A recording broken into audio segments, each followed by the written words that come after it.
We're going to try to record this and maybe put a link on our Facebook for some of your snowbirds and our people that missed it. I gave this talk last week down in Sarasota.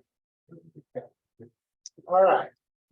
So we went to Cairo, myself and another fellow. There was, well, maybe a dozen people there fishing at the lodge or hotel. It's a hotel, and you walk across the street, you got skiffs. So it's really, really nice.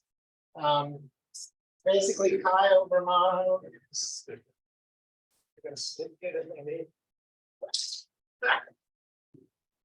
It's just up here by Kayak Cruise. It's in the north part.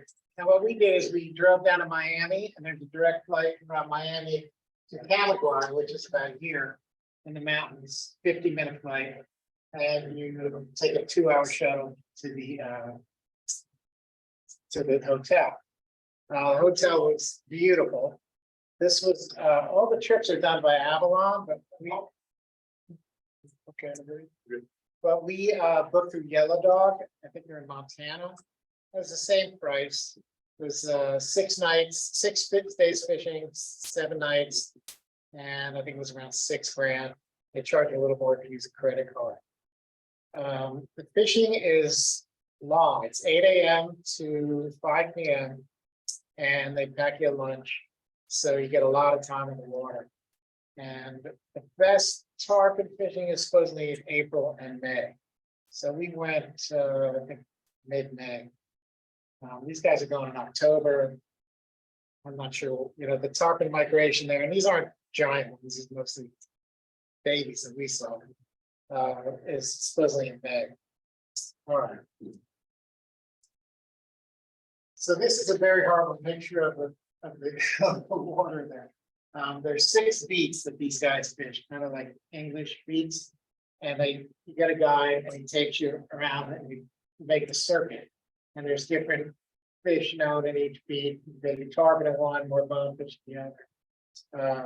Permit, we didn't see a lot of permit, but we kind of were on the border of this one baby tarpon area. Kind of cheap a little bit, fish that quite a bit. Probably the nicest flats and water I've ever seen in my life. I've been to Venezuela, fish Los Roques. I've been to Bahamas a bunch, Hawaii, Christmas Island. And this is just amazing, amazing water, you'll see. Excellent. All right. So you need a visa to get into Cuba. You just, through your outfitter, takes a few weeks. It's like $80. And they give you something along with that for the outfitter that has a QR code. And when you go through the airport, you use the QR code a couple of times. Passport, obviously, but it is legal now. So when I first started thinking of this trip, I saw Walt's speech at the other clubhouse probably before COVID.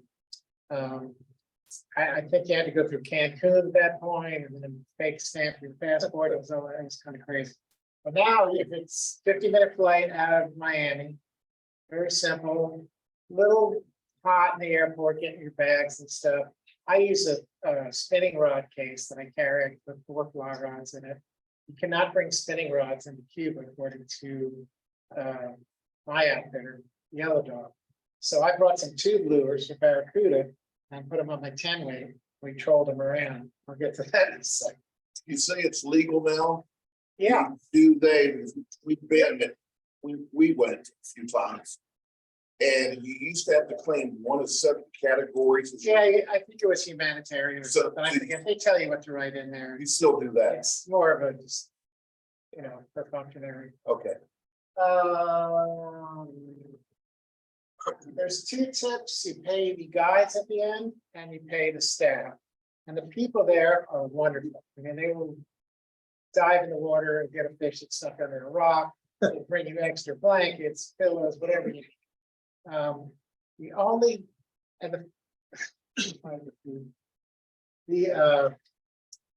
downside was the mosquitoes. The mosquitoes around the hotel, they didn't spray. So if you were outside, you were getting bit pretty good right at the hotel. So you want to bring like 100% feed. and you want to kind of move from place to place rapidly. Do a lot of killing of the mosquitoes in the rooms. I think the cost for the guides was like $150 to $200. We chose to take one guide per trip, and we had Elder. You guys are going. He was awesome. They do have like a step. It's a brand new hotel, kind of boutique hotel. It's beautiful. They have all these rooms. They do dinners, like a sushi Japanese dinner. They did an Italian dinner in another room, and they have the regular buffet kind of dinner. They give you breakfast at 7. You're on the boat at 8, and lunch is on the boat. The food itself, brings some Tabasco. They don't really spice it up much. They don't have the salt shakers that grind, like the old rice in them. So, and I think the meat is kind of overcooked on purpose. No USDA choice, regulations there. So that's really not what it's about. You're not going for a 5-star gourmet meal. You're going to catch some fish and see some fish. It did have a few, and you're in the middle of nowhere, by the way. It's the end of the road. This is not like going to Havana. You won't see anything except for a fishing trip, which for me, it's perfect. I really like to. I don't want to go to Havana and see tourists. That's a whole different trip of life. But they did have a couple of little kiosks in the back that were set up for tourist items, but you need CUP, which is their peso, and it's a little weird on the money. They told us euros were the thing, but they really liked American. And the hotel, it's not like a regular hotel. You just go and get change. They don't have hardly any change. They bring a lot of small bills, and you can use euros, US, and the CUP, which I think will change out a little bit. But credit cards, no credit cards. Cuba does not accept any credit cards. So they let you bring in $1,000. Pretty much want to bring in $1,000. The people at the staff are so nice, and they're so poor. And some of the stories about the grandparents, and there's no food. There's really tough in Cuba, right? So a lot of people I know bring a whole extra suitcase, toothbrushes, toothpaste, toiletries, odds and ends, just things you go to the dollar store to get and hand out. So that, that's kind of empathetic. Okay, there's a coup. All right, here's a story about this coup. I think it's like this. So I was telling you about the tube loop. There's 2 trebles and it's a rubber tube. I'm like, all right, I'll tie it on my 10 weight and go trawling around. We're trawling around. I get this big hit. Next thing you know, snap. And I look down and my backing had broken about this far into the backing. And I'm like, oh no, I lost that fly line in. So the guy's like, oh, he goes cruising around looking for the fly line. This is a floater. And he finds a fly line, he gets it in. And we get the lure out. Of course, he bonks the fish because they bonk the fly through it. And we tie my fly line back on, make another loop. There we go, back to square one. However, the next day I wake up, I look in the mirror. I have 2 black eyes where that rod broke. I did it so fast. I went back, and I had no idea. I'm like, oh, I got dangerous. So I'll tell you the other funny story that there were 2 There's the hotel. I said it looked like a prison, but it's just, cement. There's a really nice reflection pool on the 2nd floor. And all the mosquitoes are down here in the lobby. And up there, it was greasy. They weren't there. So that was nice. And then the restaurants and things are in the back. Just across the street from there is the little boat ramp that I'll show you in a second. And then we're going in the morning getting ready. And, it's little basic skips with maybe 75. I can't remember what was on the back. But what we learned about those skips is, you have your Crocs and you have storage and things you want to put in there. It's a gas tank in the front, a spare, and a gas tank in the back. And whatever you put in there, like your rain jacket, will end up stinking like gas. So when we're loading out to go home, we're like, oh, we're gonna put this in the bag. So you want a good sturdy, plastic roll. Draw bag. Take with you. and maybe don't even put it underneath. And they were throwing the fish in there too. There's another shot. You can see it's really modern. There was a hurricane here and they built this fairly recently. It's only 3 hotels on the end of this little tip. This is the bar. Those guys are getting bitten by mosquitoes right now. This is one of the waiters did a little sing along with the British guy that was there. It was kind of fun. There's the gang I went in. There's one of the server gals. And they had salads and a breakfast buffet. They make you, an omelet or whatever you wanted, or eggs. It's plenty to eat. I didn't lose any weight. All right. Here, I brought a 12 weight. We only saw a couple of 12 weight worthy fish the whole time. And they were singles and they were smart. They didn't get that big from being stupid. So I would not even bring a 12 weight to 10 weight. Sufficient if you get a 75, 90 pound fish. Excuse me, it was all dry lines. We started on the tarpon with typical 60, 80 pound tippet tarpon leaders, and the guide was not happy. He tied on 80 straight. He was like, yeah, I'm not losing any fish to knots or whatever. So that's what he fished with, and that's what we run with.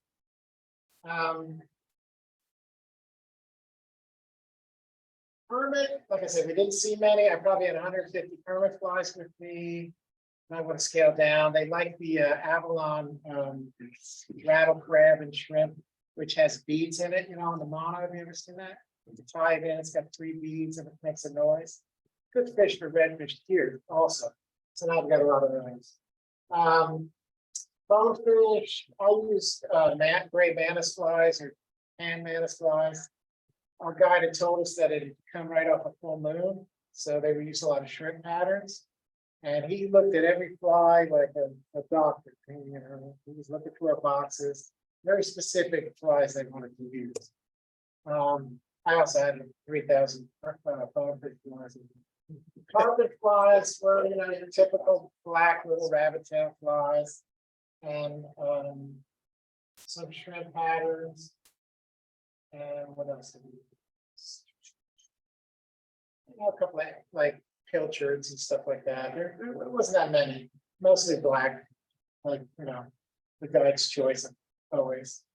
Talked about the beats, the types of box. Okay, you can wade fish there, and at certain times of the tides, the guides know where the bonefish are. You can actually see the tails and the fins reflecting in the sunlight from far away. And then it'll ease in. You can walk the hard bottom. I got to a part where the moguls were. I've been doing that, and my back's not so good. And I said to the guy, "Bring the boat." So we hopped on. But that's kind of fun. Some people bonefish more than we did. Our guide Elder told us, I catch 1 baby tarpon equals 100 bonefish. I'm kind of a bonefish freak too. Baby tarpon. So we sight fish them most of the time. Here in Florida, you're usually fishing in brackish water. This is crystal clear, and you can see them quite a ways off. So it was really nice. When we got to them, they were really grabby. They were like voracious. They'd be 4 to 15 or 20 in a pod, and they wouldn't spook far. And it was great.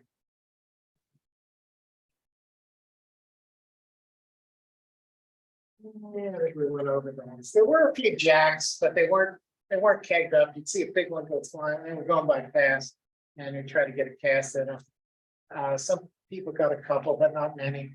There's also Cubera snapper, and when you go outside out of the bays, there's your typical rocks and coral formations, and people only got them by troll with trolling flies, but they were 20 pounds and they ate really well.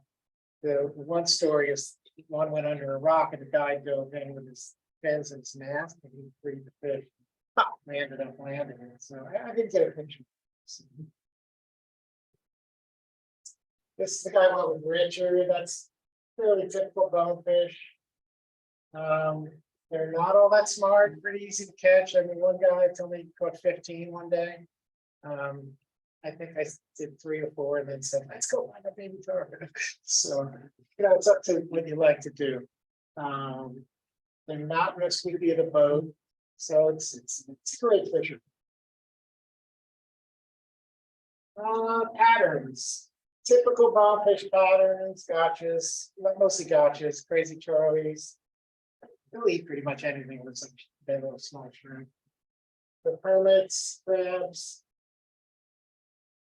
Your typical tarpon patterns. Didn't throw many clousers.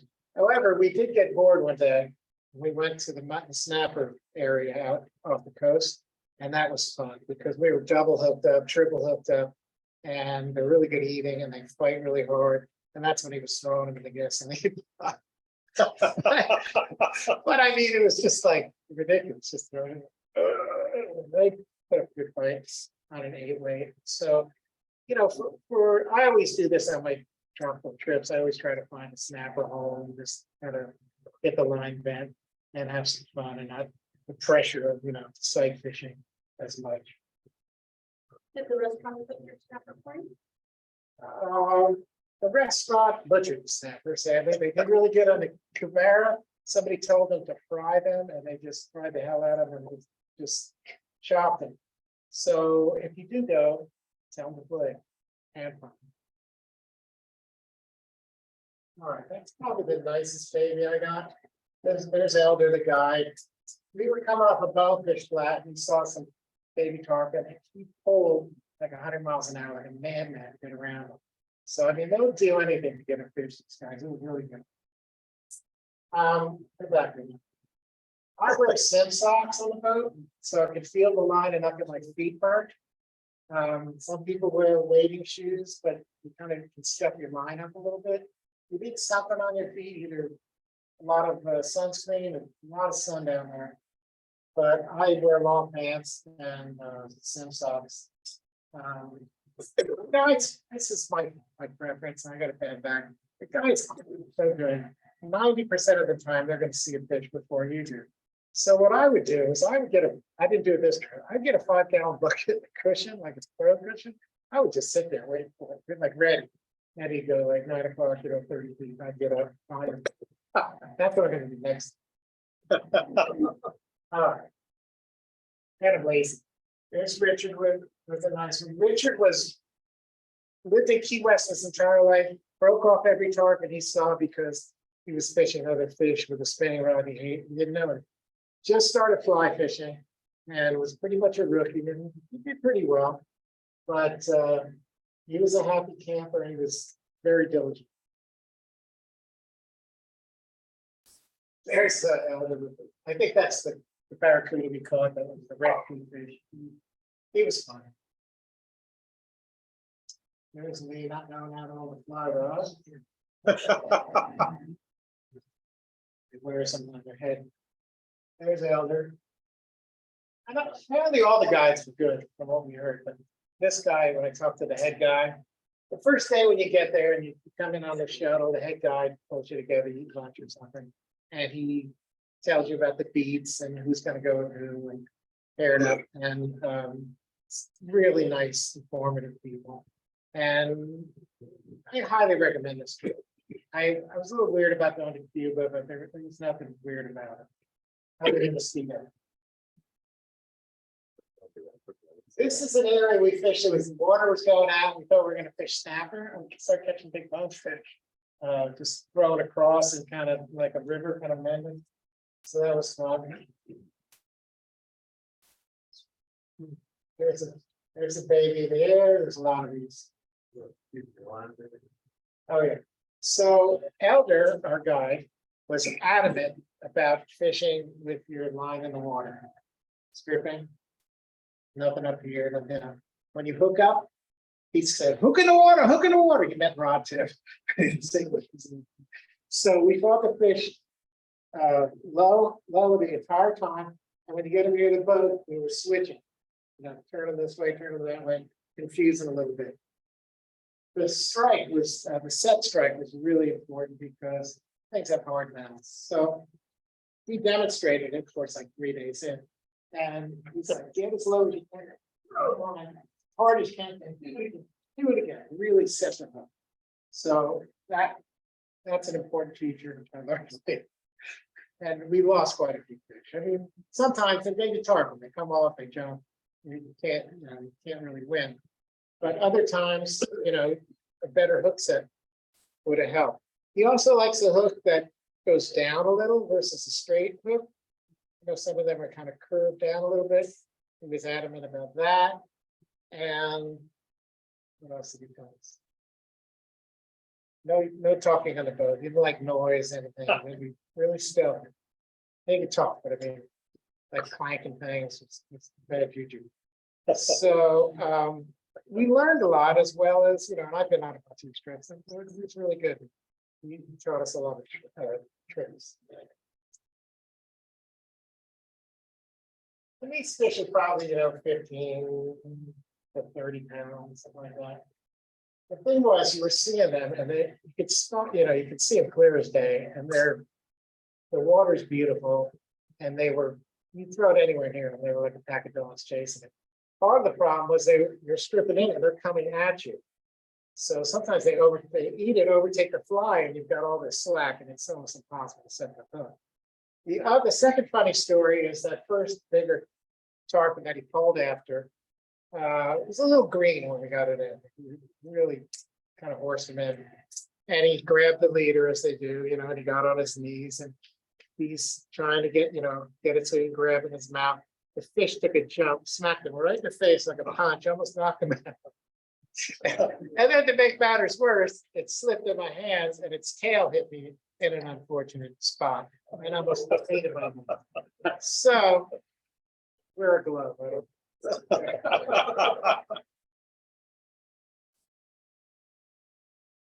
There's nothing better than that. There's a picture of the close up. The guy was great. He came and took our cameras. He was taking, bursts and all kinds of shots, and really helped out with photography as well. Same thing. There's Richard. He found an old truck, Cuba known for these older trucks that they repatriate parts and such. That's probably by the airport. All right, other important items. Bug spray. Ring 2, get on away. Buffs. Big sun had a hat on. That's good. Rain gear. We didn't really get much rain. You have to have it. Just don't stow it underneath. Like I said, booties are a must. The money. Phone service and internet. They had internet at the hotel all night. It was super dodgy at best. My system. And I had paid Verizon $100 extra to get like a group plan. I could use my phone some of the time. So you weren't like, out in the woods. However, the internet was pretty dodgy at the hotel itself, but it is in Cuba, I think, in general. And they ended up charging me for minutes, and I'm fighting with Verizon right now. So the other thing was insurance. I think it was on the other one. I bought trip insurance. It was a little over $500. I like to make, when I'm going to a foreign country, it's a communist country, who knows what could happen, So I bought the insurance. That's kind of up to the individual. Additional costs. I told you about the gear storage. The additional costs are mostly just the trinkets and things you want to buy and bring back from the kiosk. The sad thing is, you get out at 8 and you get back at 5, the kiosks at a little store there close at 3. So the only way I got to go, the last day was a little rainy and I was about done. So I did a half day and I let Richard go up there. So Reacher, as the guy called him. All right. There's a nice target and a happy guy. And the guy Elder was so happy because we were out fishing the other boats. Hey, we got 4. They're dandy. And they would like tell each other everything. I went to this hotel, Russian hotel, and everybody knew what I had done the next day. It was great. That's just how nice it is. That's the view from the hotel. It's a little murky, but you come over this bridge over on the right. It's just a long, bumpy road over of coral. And we saw a whole bunch of flamingos on the way in, which was really cool, but we didn't see any where we were at. The people are poor. Give them what they need. Give them, I mean, you get all kinds of different things.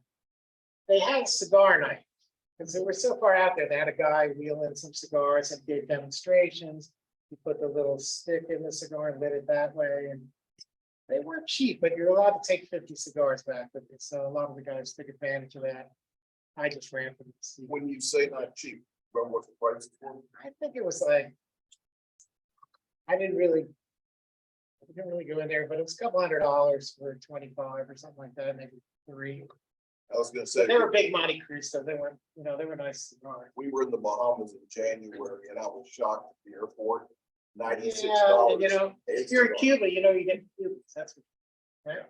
Yeah. You never know, you go to Costa Rica and they're selling Cuban cigars, could be something else. All right, secrets for a great trip, practice casting. That is key. I went with a guy who was just new at it. You really got to practice. I double hole like this on the sidearm, and the last thing I come over the top to try to get the fly done furl at the fish. They did have a clock on the boat, with the numbers, and he'd say 9 o'clock, and I'd look at the wrong side. Even so what I do is I say point at the fish. But that's my thing. Show me where he is. Make the most of where you are. My dad used to say, smell the roses, take time and look around. I mean, you can't be so intent on fishing that you don't enjoy the overall experience, which, is key. We're not getting any of them. Fish don't always eat. They do down there. Trip lane. I like a 6-day trip because you could get a couple of bad weather days, and you may not roll a 6. If you go in the winter, sometimes it's cold. I know a lot of people that fish Bahamas and they go in the winter and they get cold fronts. But it's plenty warm by May or April, May now. Excellent. All right, that's our story. Who has questions? You in the back. You would probably simplify. You have one there? I can't hear you. No, shrimp. Good answer. Anybody else? Did I talk about tickets for the bonefish and stuff?